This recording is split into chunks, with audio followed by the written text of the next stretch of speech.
大家好，欢迎收看爱上电子。这是一个电动冲牙器，它主要功能就是开机以后有强、弱，然后还有一个脉冲水流来进行冲牙的。它内部是一个 3.7 伏的锂电池和一个水泵，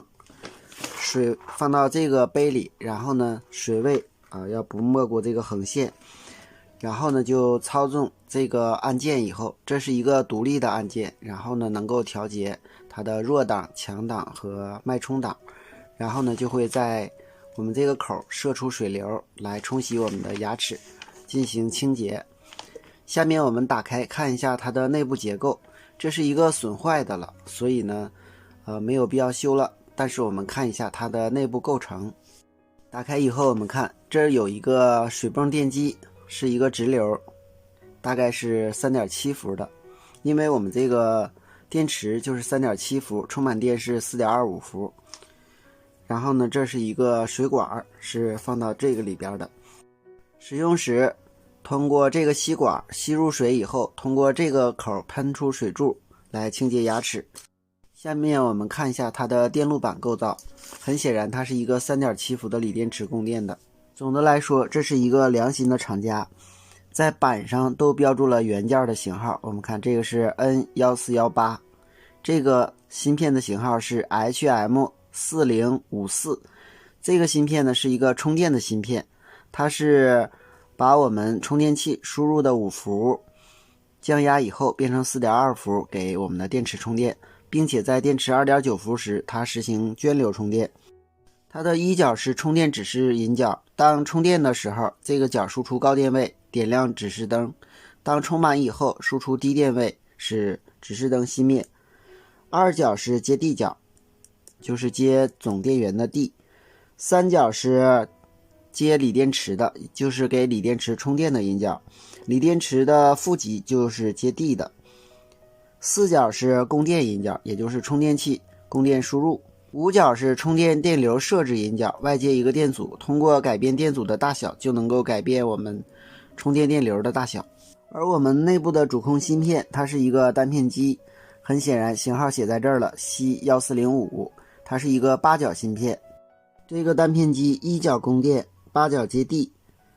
三角是通过线流电阻来控制我们这个场管的，这是一个小的场效应管。很显然场效应管的山极有3伏的时候它就完全导通，它的漏极是接在我们这个电机的一个引角上，同时这里接了一个防接风的保护二极管，它的负极接在电机的一个引角上，电源的正端，正极接在我们这个功率管的漏极，与电机的另一个引角相接。场管的原极接地，山极接我们刚才说的这个电阻，电机的另一个引角接我们电池的正端。这样当我们这个场管导通的时候，电机就会旋转，当场管截止的时候，电机就会停止。当我们芯片输出的脉冲信号占空比窄的时候，由于这个芯片导通的时长短，截止的时间长，所以呢它的速度就会变慢。而电机的速度只需要芯片的三角输出相应的脉冲就可以控制了。脉冲状态呢，就是在相应的时间内给它通电，相应的时间内给它断电，就会使电机工作在脉冲状态。总之，单片机一个引角就控制了我们电机的工作状态。它的二角、四角、六角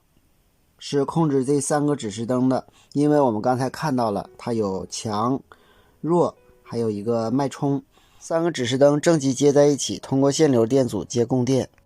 当它工作在不同的状态下，相应的指示灯就被点亮。另外，在电池充电时，单片机也可以控制这3个指示灯来显示电量，因为在充电器正极输入端，这有一个线流电阻，这有一个分压电阻，中间呢通过这儿接到了单片机的7角进行 ADC 检测，来检测电压的高低。这时就可以通过相应的引角来点亮相应的指示灯来显示电量了。至于机器是怎样控制的，那么就靠我们这个按键了。我们这个按键呢，这个引角呢是接这个芯片的4角，也就是接单片机的4角，另一个引角是接地的。当我们按下按键，比如长按，这个单片机读取到长按的值，那么它就会开机。如果开机以后长按呢，它就会关机；如果短按呢，它就会改变相应的状态，从而实现强、弱、脉冲等功能。大多数单片机的供电范围呢，一般是在 2.5 伏到5伏之间，所以我们的电池是 3.6 伏到 4.25 伏都可以给这个单片机供电。刚才我们说了，在这个位置还能够检测电池的电压，从而来控制芯片是否输出。当单片机检测到电池欠压的时候，芯片的三角输出低电位就会使电机始终停止。这是充电芯片 HM4054 的电路图，感兴趣的朋友可以仔细研究一下。好，今天咱们就到这里，谢谢大家，再见。